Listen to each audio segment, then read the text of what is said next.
Welcome to Life, Death, and the Law, presented by the law firm of Beeson, Garner, and Hansen, hosted by attorneys Shawn Garner and Adam Hansen. Welcome back to another edition of Life, Death, and the Law. I'm attorney Adam Hansen. I'm in the studio today with the one and only Mr. Shawn Garner, my partner in crime. And we've got Cody Beeson with us as well, pushing buttons and turning dials, trying to make us sound as good as he can. What Shawn and I have been really focused on lately is this issue of central banking and their impetus or their desire to move towards a digital type currency. And in order to get there, they're wanting a little bit more information of us. So we're going to call that personal data.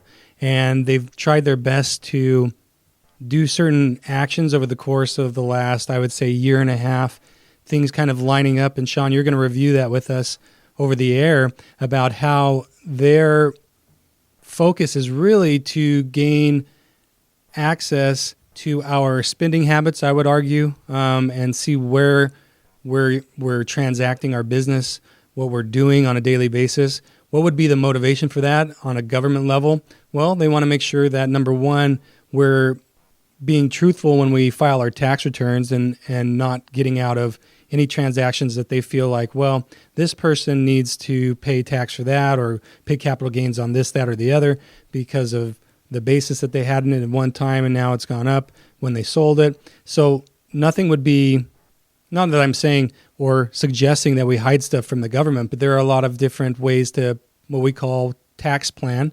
And Shawn, you and I do this all the time, especially for our law firm. We have an accountant that we use to give us advice in advance. And so they can foresee some things coming down the road. And they'll say, okay, Shawn and Adam, you guys should probably do this, that, or the other, just in case this happens. And so we'll plan accordingly. We'll actually run our business in such a way that we're ready for an event that might happen tax-wise. And so that's very wise, a wise way to conduct yourself. Well, those types of strategies using a professional's advice and following that advice, sometimes it's going to use the tax code in such a way that it gives us a benefit. And that's what I would argue one of the good things about having a professional guide you through that process. In fact, when Shawn and I do legal work for the community, if we know of a strategy that can help our client and we don't discuss that with them or we don't try to implement that or at least give them the option, then we would be committing malpractice. So the idea of an accountant helping us not evade taxes but plan for a possible tax in one way or another and then don't do that thing that was going to be taxed, instead do this other thing, that's what we call good planning.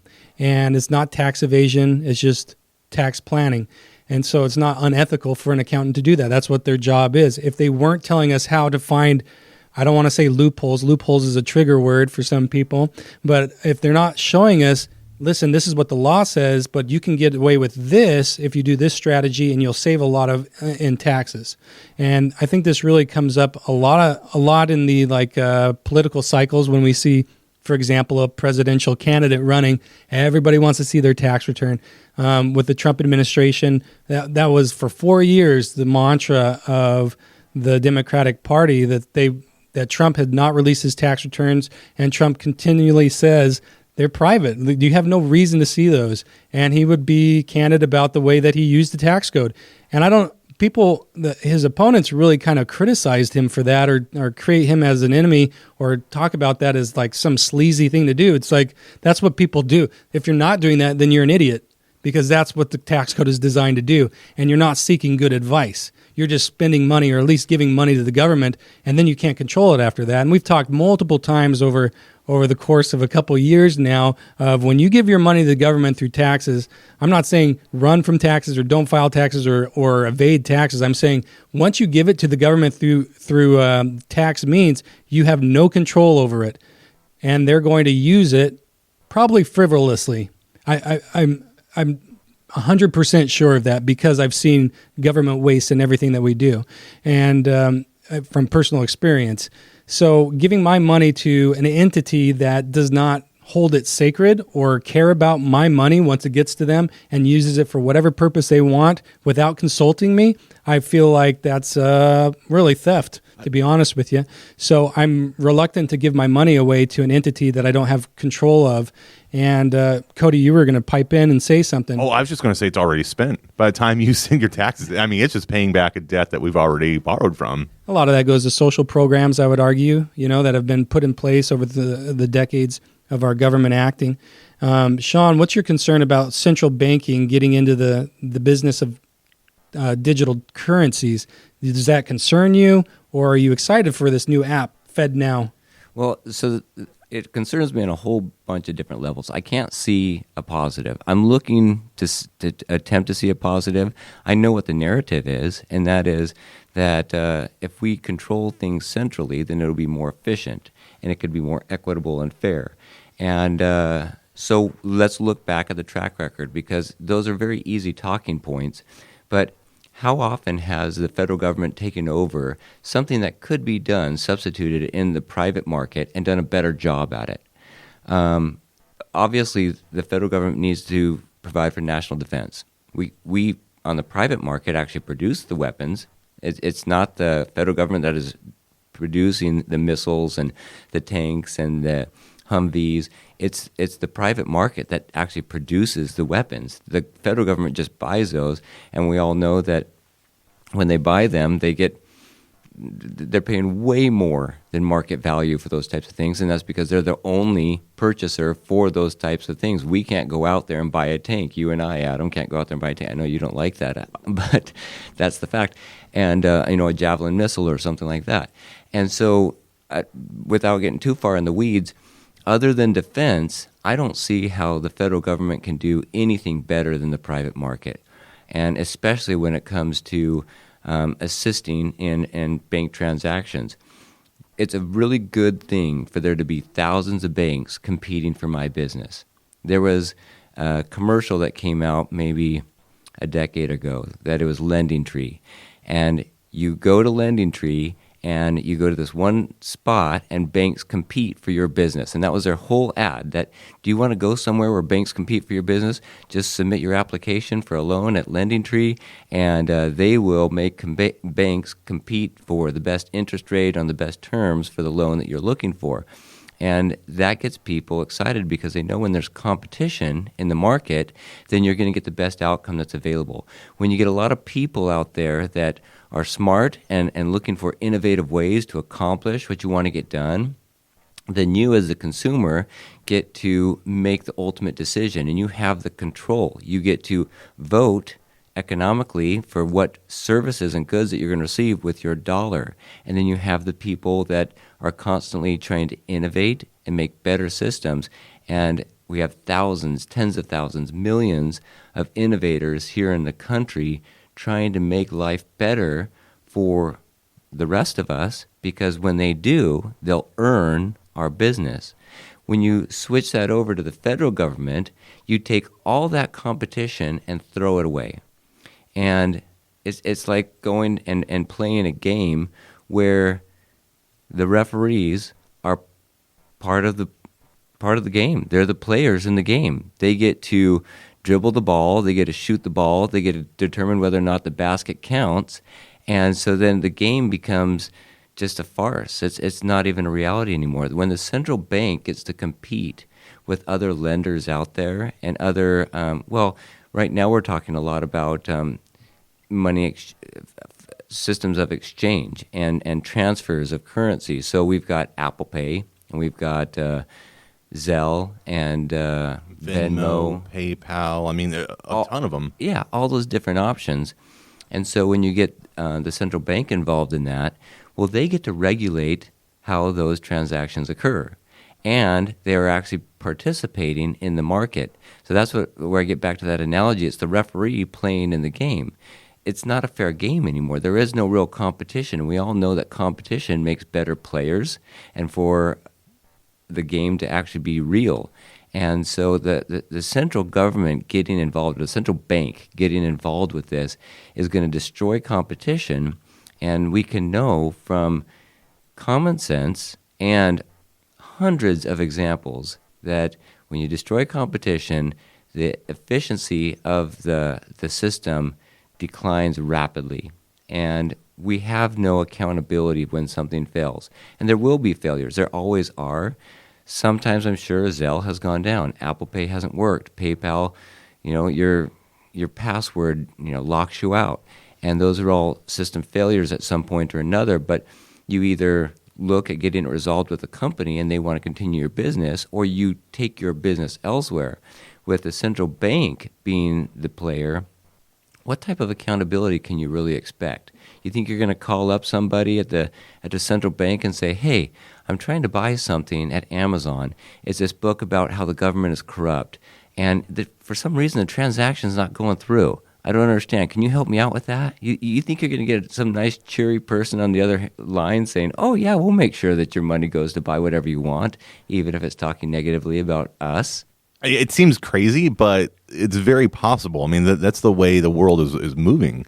Look at what China has with the social credit score. Look at what Canada did when the truckers. The truckers. I was going to say the funds for the truckers. It wasn't even the truckers' bank accounts. It was people that donated to the truckers. Yes. They got frozen out. So Justin Trudeau, he's one step ahead. And so if we want to see a foreshadowing of what could happen with that, and he had less power than what they're actually proposing with the CBDC.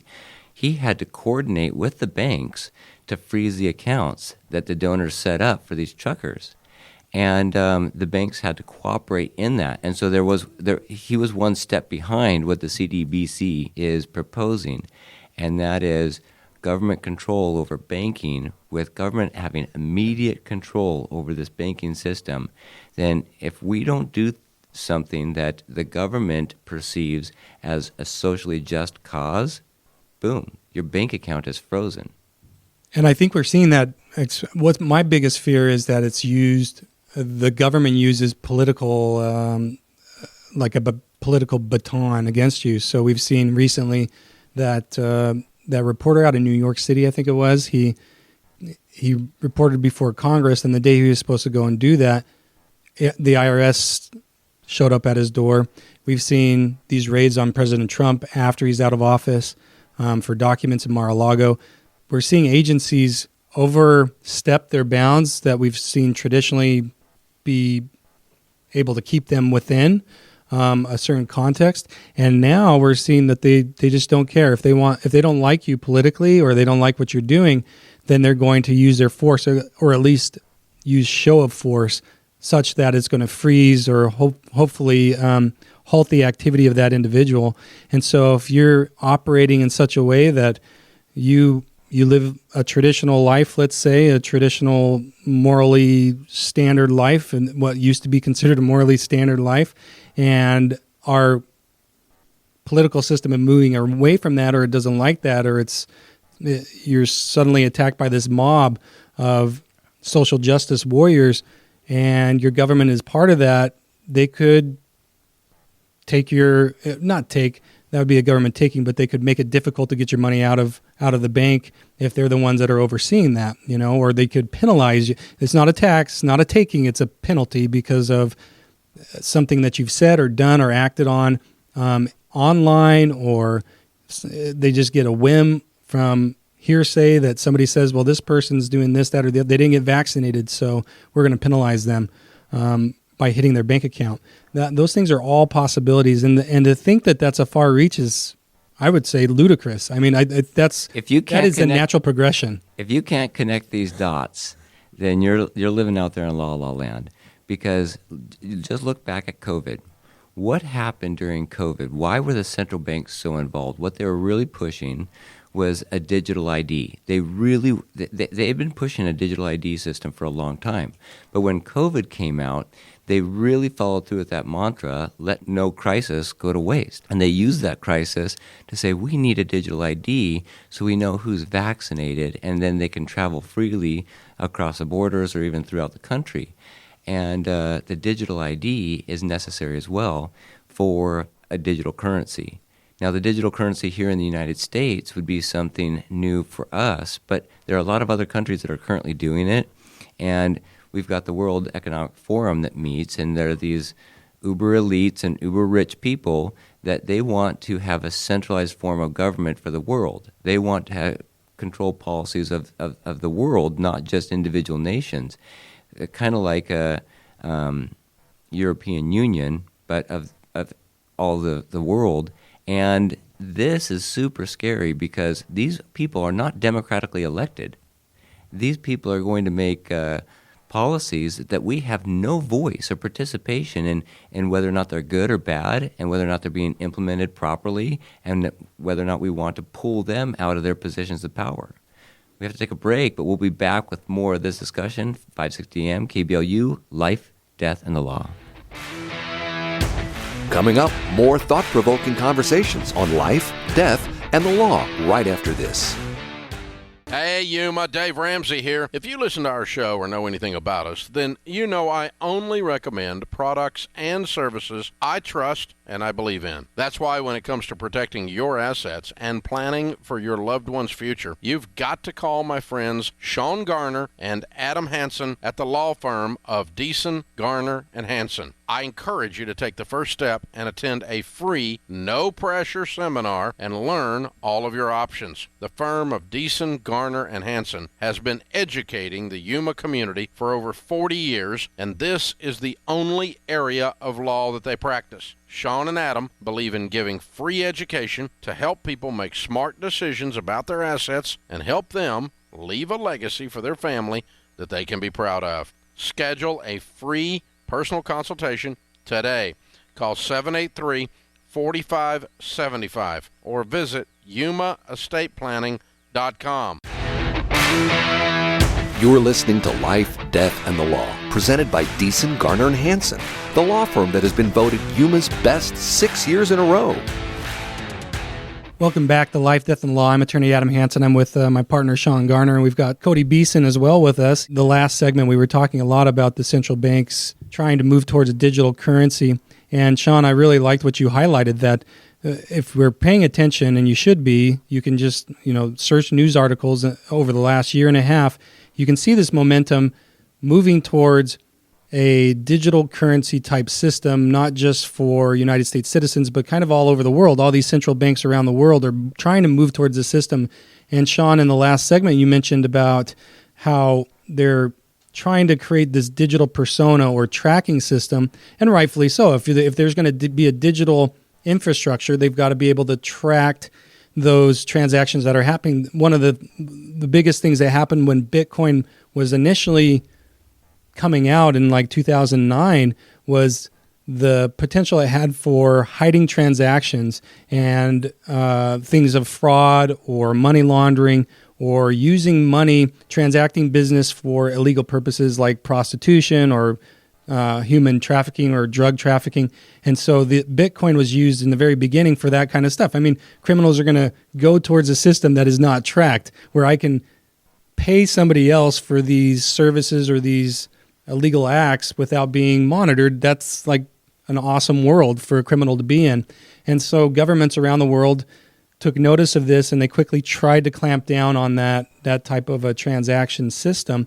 And so central banks, when they say, well, we're going to put together this system for you and everything's going to be better for you because it's for the greater good, number one, because we're going to really kind of bring down costs. And the way that we're going to do that is you don't need to worry about a Visa or a MasterCard transaction fee when you use your cards, because everything goes through us. And we're not going to charge as much as they charge. And so really what they're doing, like Shawn mentioned before, is they're getting into the private market of digital transactions and charging fees for every time you use that card or swipe that card, you're going to get a transaction fee. Now what the federal government is saying, well, ours is going to be less than a Visa or a MasterCard, so come with us, come use our system, and it's going to be so much easier for you.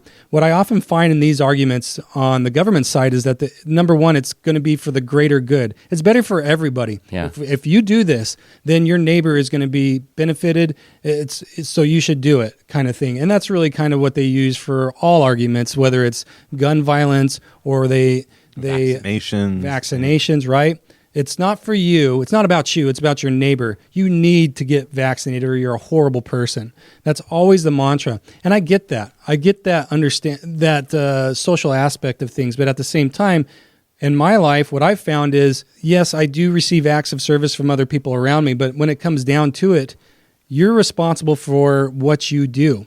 If I make a decision, I have to be ready to face the consequences of that decision, whether it's going to be good or bad. What we've come up with, and you talked about this a couple of weeks ago, Shawn, was that idea of insulating individuals from natural consequences of maybe a bad decision. And that comes in the form of bailing banks out or bailing individuals out when it comes to the negative consequence of a particular act. So in my life, have there been bailouts privately? Probably. I off the top of my head, I don't remember a lot. But if I were to sit down and think about maybe when I was in a pickle, I'm sure I had a family member or a friend come in and help me out in some particular way. And I really appreciate that. But notice that it wasn't the government that was doing that. They're not coming quickly to my aid to put that help or give me service. It's the people around me in my circle, my family or my friends. And that's really what it ought to be about, is the public or the private charity of an individual. If they want to help and serve, which we all should, we'll feel better about that, but we don't need to be obligated to do it or forced to do it by a government system. And the government says, well, yeah, we're going to force you to get the vaccination. We're going to force you to serve your neighbor. That's how we work, because it's for the greater good. I understand it constitutionally. They have a duty, the government has a duty to protect its citizens. That's what it's designed to do. And so if you extrapolate that argument, well, this is another way of us protecting our citizens. If you don't get vaccinated, or if you are able to carry a gun, we don't want you to harm somebody else with that gun, so we're going to take that gun away from you. It's for the greater good. We don't want crazy people walking around with guns. Not that you're crazy, but we don't want anybody just walking around with guns. We know better than you. We can decipher if you're crazy or not, or if you deserve a gun. We can decipher or not if you are going to be a contagion risk to others around you and you need to be vaccinated. We know more than you. That is the mantra of the government. Therefore, you need to trust us. And we've seen over the last 3 years where that got us. Especially, what comes to mind initially was the Hunter Biden laptop thing, and how that letter came out from those 50 plus special agents. It was supposed to be some organically drafted letter that came up from agents independently working together, and in reality, it was orchestrated from the Biden administration down, which is complete election fraud. I mean, that is a federal crime. That is horrible. Prison time. That's what that amounts to. So do you trust these people with your bank accounts now? Yeah. That's the question. And what do we have to compare it to? Only if we had some type of comparison that we could make an analysis. Well, we do. We've got the U.S. Postal Service. Now, well, are you laughing because it's a silly example, or because it's so obviously failing in what it's attempting to achieve and against its counterparts or otherwise competitors in the market? Yeah, I'll give you an example. So I live on a road that's half paved. You can get halfway down it on a paved part, and then it turns into gravel. Uh-huh. And so FedEx, UPS, every day I see them cruising around our neighborhood, out in the dirt, on the dirt gravel roads. But will the Postal Service come that far? No. My mailbox has to be a mile away because they won't set foot on the roads, Yeah. I'm like, well, UPS does it all the time. Like, they're cruising around every day. They're just cruising around. Everything's fine with them, but the Postal Service cannot do that. It's against their policy. And what's interesting is, I would say even with the stocks going up and down as they are, FedEx would be a good investment. UPS would be a good investment. These packages and these deliveries coming from online ordering are only going up. Yet the U.S. Postal Service can't compete with all the head start that it had. It's been around since the beginning of the country, and with all the resources that it has, with all the central planning that it has, it can't compete. Not only can it not compete, it loses between $500 million and $1 billion every month. That's how much. A month? I didn't know that. That's how much it's subsidized. If you look it up, it's subsidized tremendously. Why is that? And then they say, well, it's not fair because the USPS doesn't get to set its rates. Congress sets its rates. Well, that's exactly the point we're getting at. A central controlled company cannot compete with a nimble, flexible company that's constantly innovating and looking at what its customers want and catering to what the customers want and need. There's a word for that. What is that word? Starts with a C. Oh, capitalism. Exactly. We love capitalism not just because it makes people wealthy, which it does, and not just because it gives us the goods and services better than any other system out there in the world, but because it allows for the competition to make the best ideas and the best implementation of those ideas come to the forefront. Because there's a big difference between a good idea and then actually bringing it to market and making it work. And capitalism combines the two.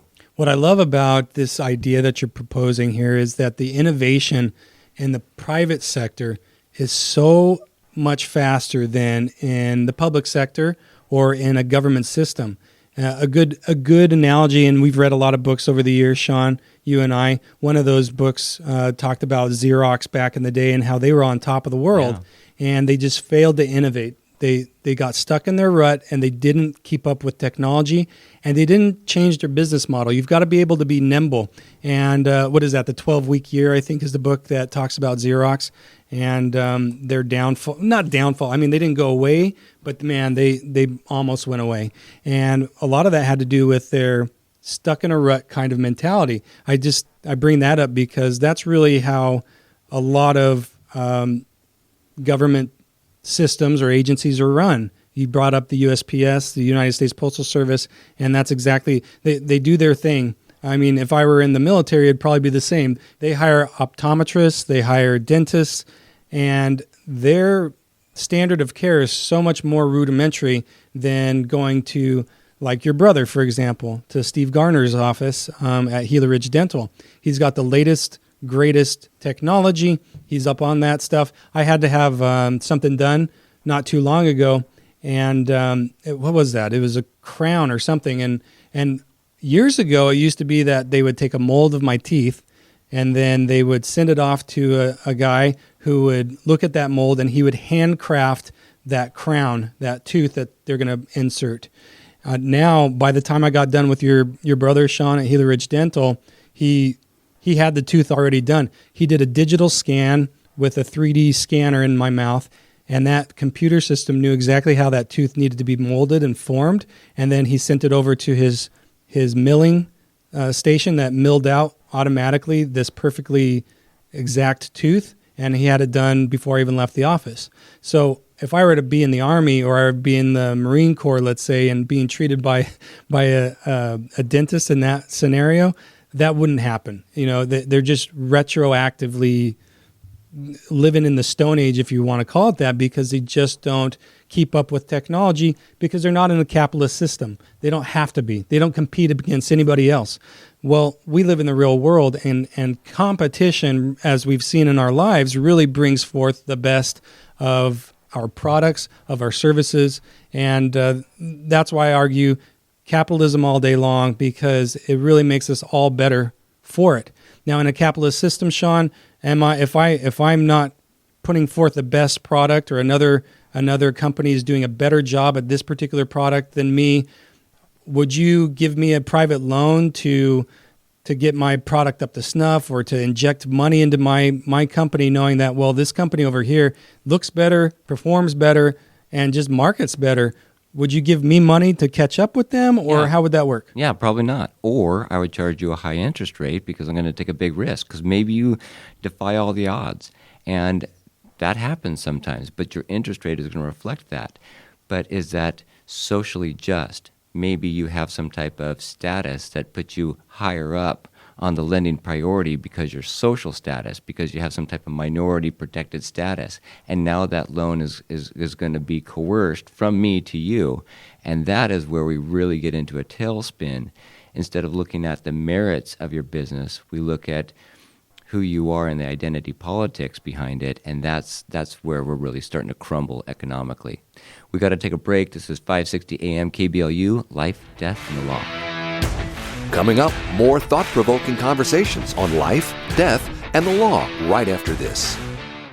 Hey, Yuma, Dave Ramsey here. If you listen to our show or know anything about us, then you know I only recommend products and services I trust and I believe in. That's why when it comes to protecting your assets and planning for your loved one's future, you've got to call my friends Shawn Garner and Adam Hansen at the law firm of Beeson, Garner, and Hansen. I encourage you to take the first step and attend a free, no-pressure seminar and learn all of your options. The firm of Beeson, Garner, and Hansen has been educating the Yuma community for over 40 years, and this is the only area of law that they practice. Shawn and Adam believe in giving free education to help people make smart decisions about their assets and help them leave a legacy for their family that they can be proud of. Schedule a free personal consultation today.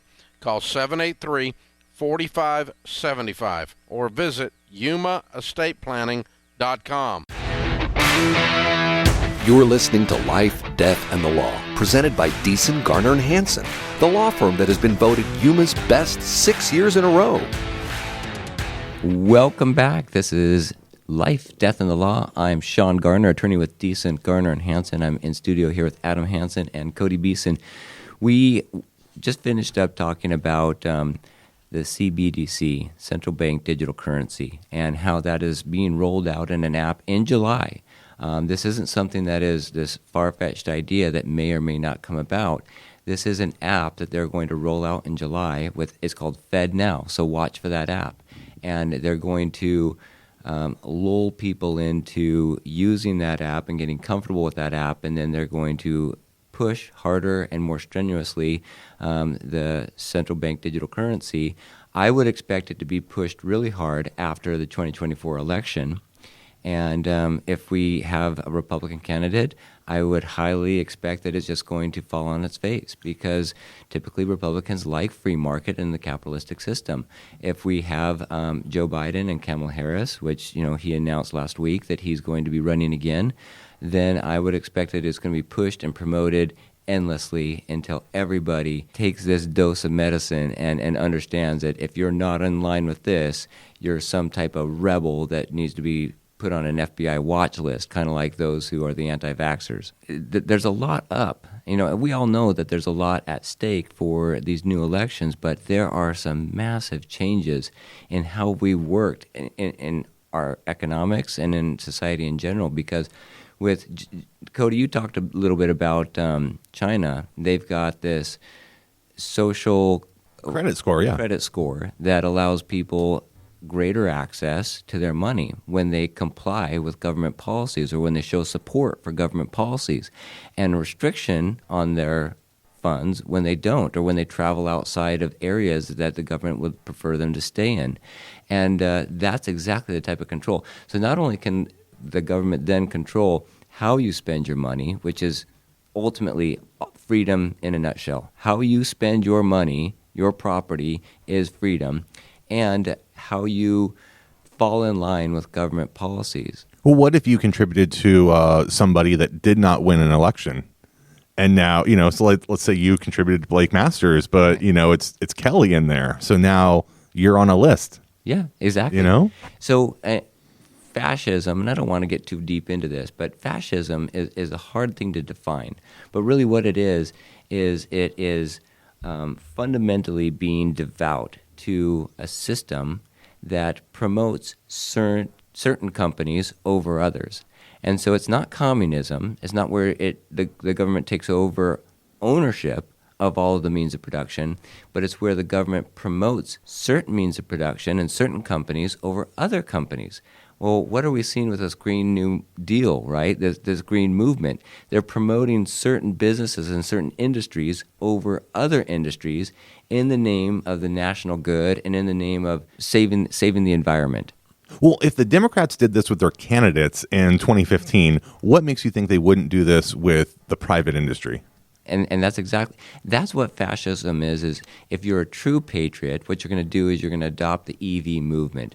You're going to adopt renewable resources. You're going to disregard any negative science that comes about with developing renewable, quote-unquote, resources and sources of energy, and you're just going to forget anything that would contradict the idea that we're in this global warming spiral, and you're just going to get on with the movement, and everybody's going to adopt solar panels, windmills, batteries, and electric cars.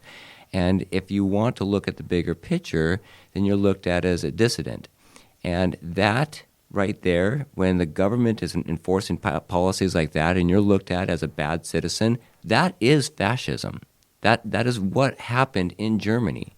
The government had certain policies. Businesses that got on with those policies, they got cozy with the government, they succeeded. Those who did not, they didn't. They failed. And a lot of people didn't even know that the Jews were being carted off. People in Germany, German citizens, until 1943. And by that time, already 1 million Jews had been exterminated. I know that it's a big leap to say that we are headed down the road of the type of fascism that the Nazi Party followed. But that is what the definition of fascism is. If you have a hard time wrapping your head around it, it's not a political system per se. It's just where politics support the winners and the losers in a supposed free market system.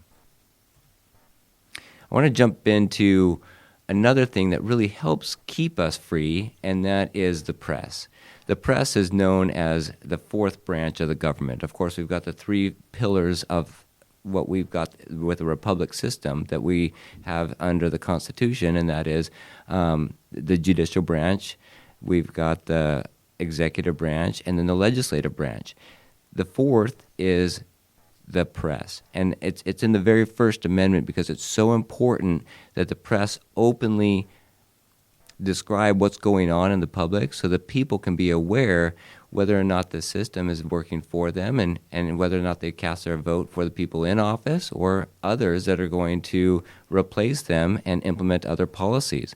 And what we've seen with the press lately is the press has taken sides. We've got the mainstream media that has taken more of a left-wing approach to reporting, and they report anything that occurs through the Democratic Party and through people in office that are Democrats through rose-colored glasses. And anybody that is acting on the Republican Party, they're very skeptic, and they look at what could be the worst possible interpretation of what they're saying or what they're doing, and then put a negative spin on it. And the same thing happens on the other side with, say, Fox News. They look at it from a Republican standpoint, and they very seldomly have anything good to say about the Democratic Party or the president. And so we've got these two agents or these two media outlets that are competing one against another, and that's okay. At least we have some competition one against another. But what we really ought to have is somebody that's unbiased reporting the news. And so, case in point, let's go back to what happened in Vietnam and the reporting that occurred then and what's happening now with the Ukraine war. The Ukraine war is a proxy war. We're at a proxy war with Russia. It was the Soviet Union in the 70s with the Vietnam War. And what happened there was a leak with Pentagon Papers. And that leak was something that the press jumped on right away, and it went to the Supreme Court, and it was determined whether or not the people who leaked it, number one, would go to jail, and those who published it would go to jail. And the New York Times decided, yes, we're going to publish this, and they went forward, and there's a movie on that with Meryl Streep as the star in the movie, and Tom Hanks is the one that's the editor in the New York Times, and he's publishing these stories, and they're looked at as heroes. And I can't help but see the irony when we watch a film like that, and they're seen as heroes for publishing the lies that the government has been telling us because of these leaked documents out of the Pentagon, when at the same time we've got some more leaked documents that just happened a couple of weeks ago, and they're saying something very similar, that the war is not going as well as we thought, that it's very unlikely that Ukraine will regain any of its territory, and that there will be an end of the war in sight. And nobody's focusing on what the content is in those leaked papers. They're focusing on how did this leak happen.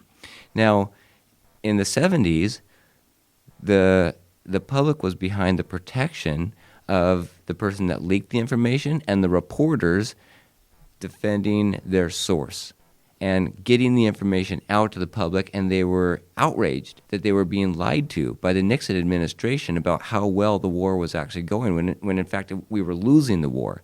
And we didn't want to continue to be in the war. We needed to understand what the position was for the war to make educated votes for the next administration, but we were being lied to.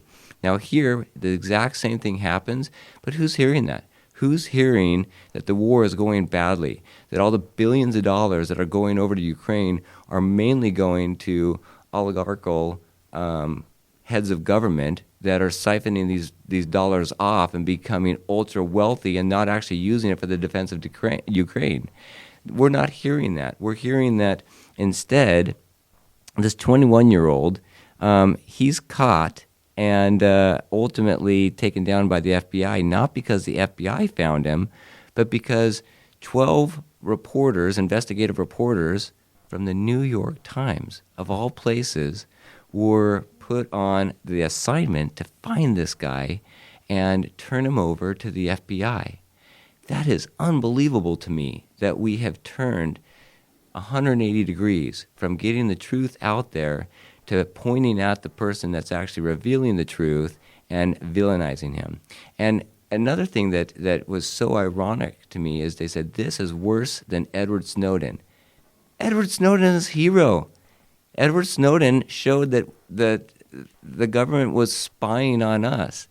And we need to know that the government was surveilling our emails and surveilling even telephone calls without any type of due process.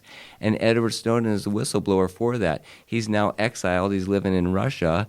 And we still have people that are the top brass saying that he ought to be, brought back and thrown in a dark cell and with the key thrown away.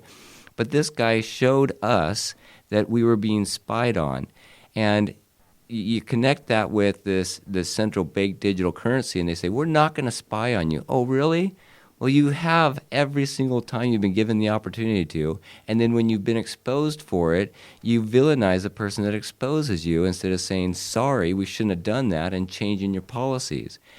This, to me, is extremely distressing, that we're not focusing on the fact that the war is being misreported in Ukraine, and we're villainizing the person that's actually getting to the truth. They're not even asking at these White House press conferences, they're not even asking the question, what about the content in the Pentagon Papers?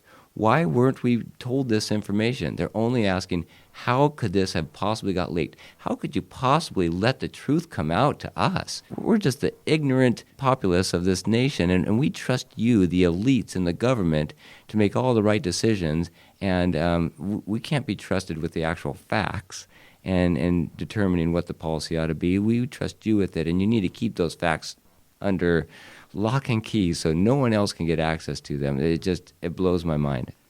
We've got to go. That's all for today. We will talk to you next Monday. This is Life, Death, and the Law, 560 AM KBLU. If you have questions or want to know more about something that was discussed today, please call the law firm of Beeson, Garner, and Hansen at 928-783-4575 or visit yumaestateplanning.com. Hey, Yuma, Dave Ramsey here. If you listen to our show or know anything about us, then you know I only recommend products and services I trust and I believe in. That's why when it comes to protecting your assets and planning for your loved one's future, you've got to call my friends Shawn Garner and Adam Hansen at the law firm of Beeson, Garner, and Hansen. I encourage you to take the first step and attend a free, no-pressure seminar and learn all of your options. The firm of Beeson, Garner, and Hansen has been educating the Yuma community for over 40 years, and this is the only area of law that they practice. Shawn and Adam believe in giving free education to help people make smart decisions about their assets and help them leave a legacy for their family that they can be proud of. Schedule a free personal consultation today. Call 783-4575 or visit yumaestateplanning.com.